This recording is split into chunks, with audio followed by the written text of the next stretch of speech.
Hey everyone, my name is Dr. Dolores Tarver. I'm a licensed psychologist here in Georgia, coming to you with your next mental health moment.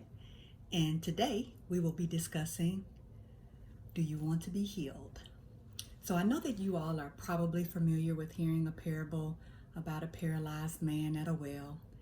He was going to the well trying to get some assistance with his paralysis. 38 years in this journey of paralysis for this man.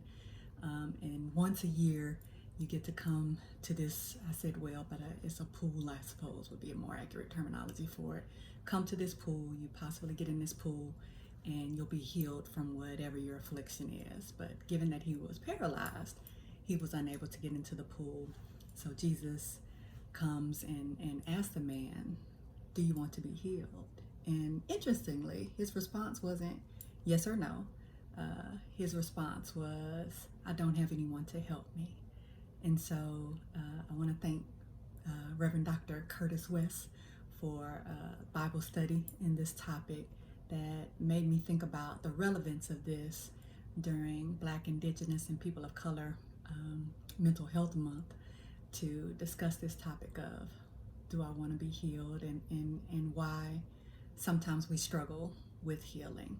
So let's talk about some barriers to help seeking. Why, in particular, do people of color have less likelihood of seeking mental health services? And there's a lot of different reasons, some of which are how we describe people who seek mental health services. Now, I know if you all have looked at any of my other videos, you know that I cannot stand stigmatized words such as crazy or retarded. And there's no place in my mind for these words to exist in being descriptions of people, much less their behavior. But oftentimes that's what people are told. If you go seek services, you're crazy. There's this perception that there's something wrong with you, that you're damaged in some way. People will often say, you need to go take your medication, or you need to go see somebody, or something is wrong with you, as if to suggest that going to seek mental health treatment means, one, that there has to be something so incredibly wrong with a person that they would not be able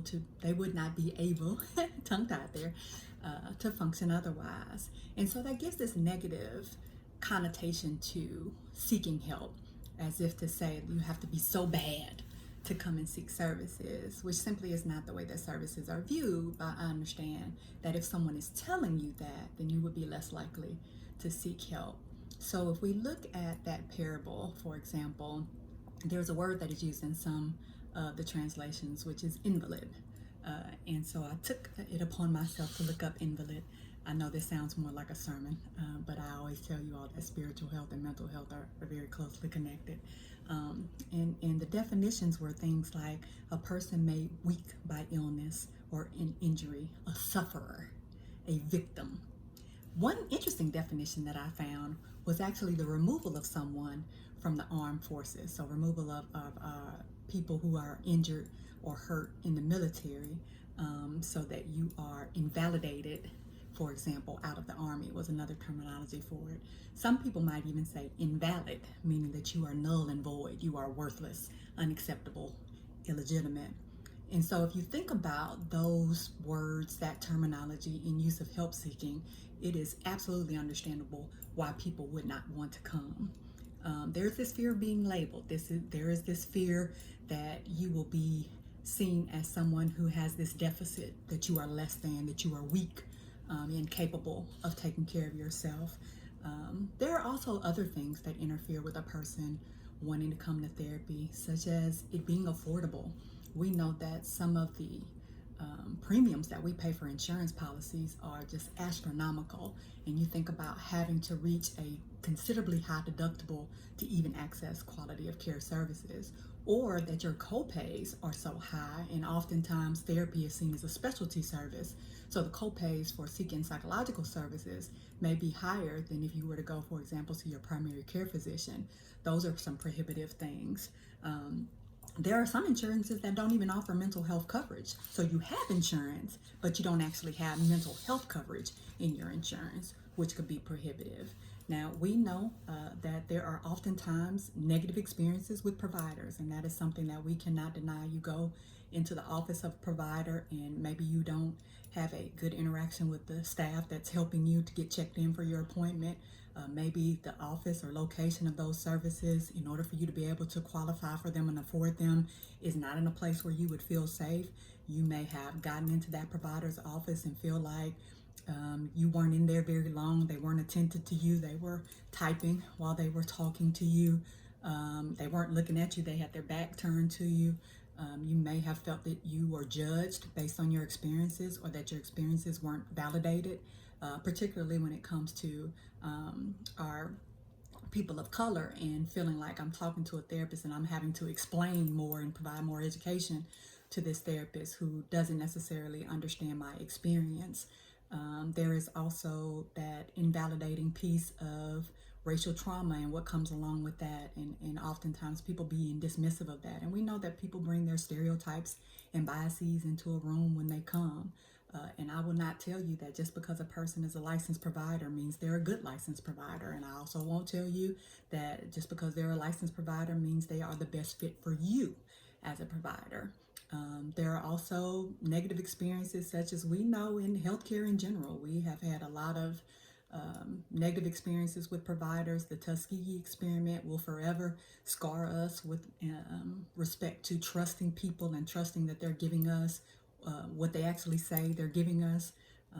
That you're treating me for syphilis when you really weren't actually treating me for syphilis, or in fact I didn't even have syphilis and you exposed me to it.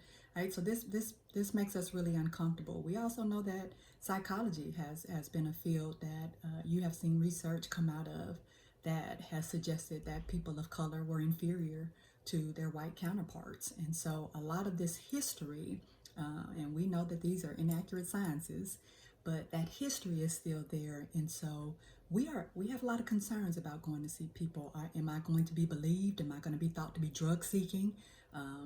If I go and I'm in pain, is that going to be minimized? Am I going to be said to be exaggerating? Am I going to receive less of the care that I would get if I weren't a person of color? May I even be turned away from services because I am a person of color, right? So these are all valid reasons why people of color frequently don't come to health services in general, but in particular mental health services. And so what can we do to address these? Well, I think it's really important that, one, we are very mindful about how we talk about mental health services. And I'm very aware that if there's a lack of education about what mental health services often really entail.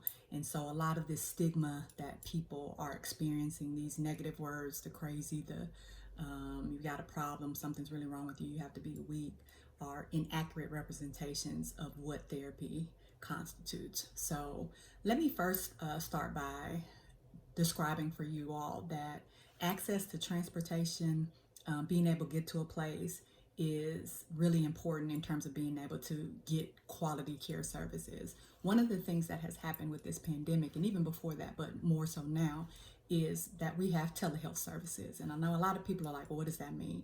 Well, that means that you can, on a video camera, see your provider can see you. So if you are in a rural area, or you are in an area where there's not a lot of people that you may want to see, you now have access to other people by virtue of these telehealth services. Or for some people that don't have internet access, or the ability to be able to access a device to see a person on video, you can do it over the phone. So there is that kind of reduces that problem of transportation or not having access to a qualified professional who's culturally competent.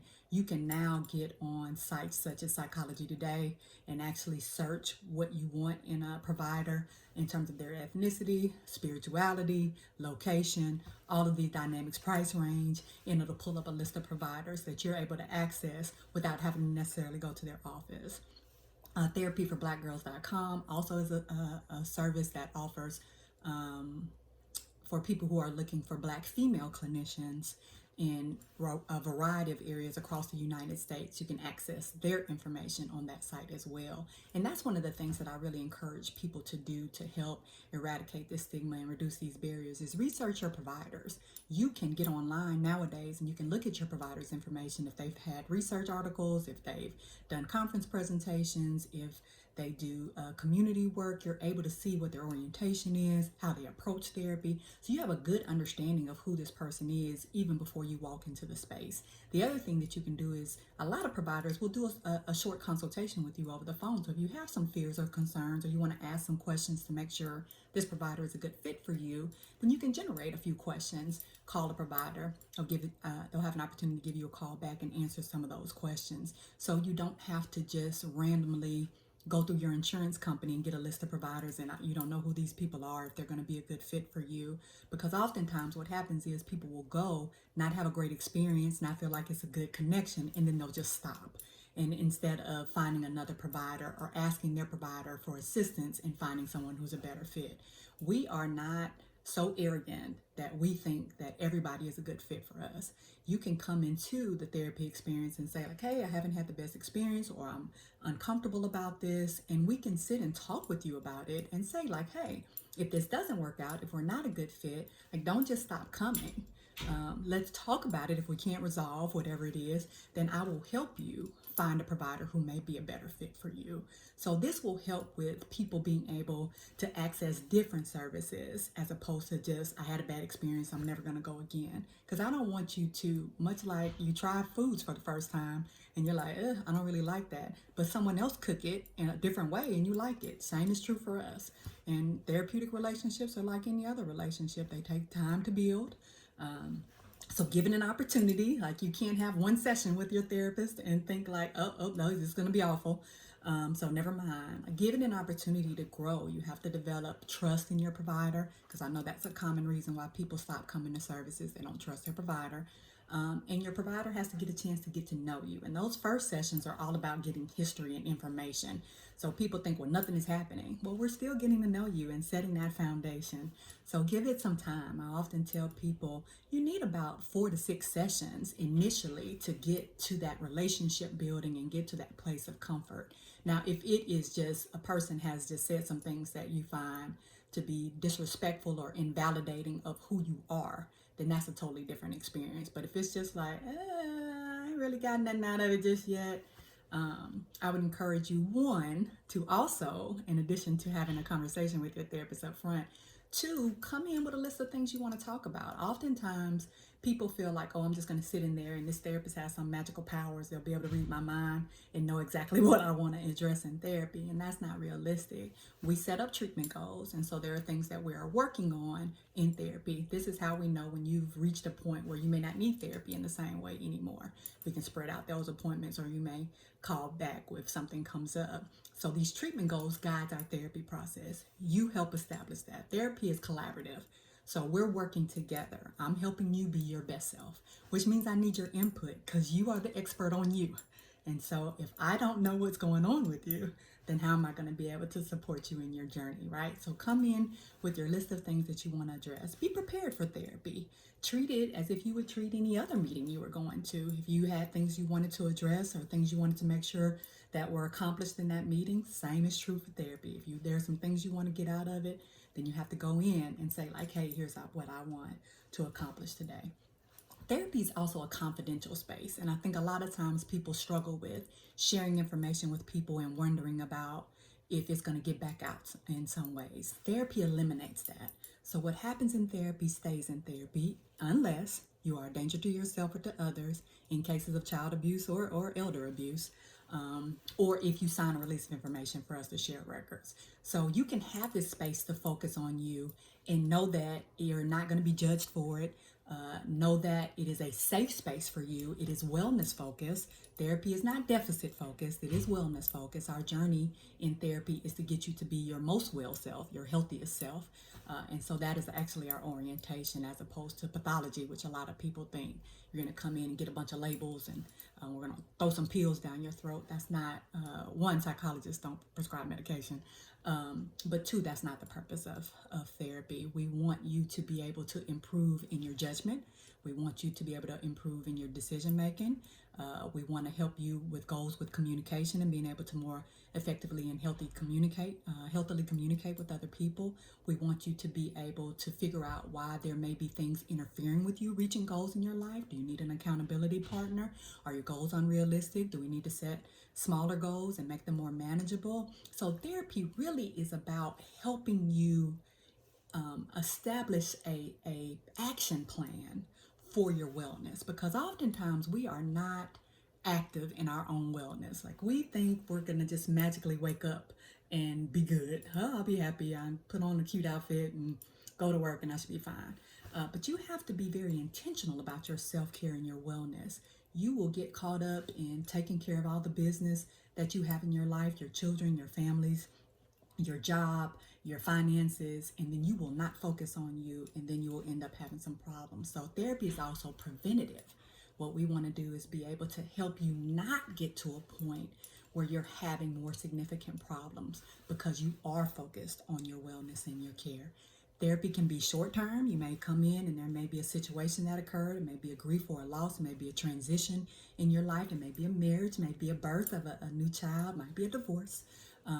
Might be some difficulty with your children as they're developing, right? So it may be a situational short-term period that you come in for therapy, or it may be a longer term, like, hey, there's some things maybe from childhood that I need to work on, or some characteristics that have been more persistent and have been getting in the way. So we're going to do a little bit more work in that. We are affirmative here in therapy. We want you to affirm yourself too. We want to be able to help you with your self-confidence. We want you to be able to express your emotions, and we want you to be able to have a balanced life. When you do your research, make sure your provider is a licensed provider. There are a lot of people, and no disrespect to life coaches and people who are accountability partners or relationship experts, but make sure your provider is an actual licensed provider, and you should be able to look their license up, because that gives you a little bit more security as well in terms of the quality of your care, that they've had the adequate training, that they'll be able to address areas of specialization, and they'll know what their areas of specialization are, so they won't be operating outside their scope, and you won't be seeing anyone who is operating outside of their scope. I also want to just tell you that it's really important that you're open and honest in your therapeutic relationship. A lot of times people do not tell the truth when they come to therapy, and like, we can't do any more than with what you give us. So if you get to a place where you allow this relationship to develop and recognize this is a safe person, then part of the relationship is being authentic and transparent. And when you do that, you will find that your therapy experience is enhanced, because you can actually get at the things that are really important. I will tell you that I feel like everyone should have a wellness team. And to go back to that parable, all of us need to be healed. We may not know what we need to be healed from, or we may know and be afraid that we can't be healed. We may be embarrassed. We may not be able to communicate it. But the truth is, all of us want healing. And so I encourage you to have a wellness team, and that can include a therapist, because I think everyone should go to therapy at least once in their lives, a good primary care physician. It may include a nutritionist or a health coach. It might include an exercise or health person in your life. It may include an accountability partner for you to utilize. It may include a financial planner or consultant to help you with your finances, that nutritionist, and it can also include a spiritual advisor. So this again is building your wellness, and that's what this process is about, is you being your best self, and that is our goal. So I want you to know that more often than not, wellness wins. So if you can have a good wellness plan in place, then you're more likely to be successful. Okay? Be encouraged.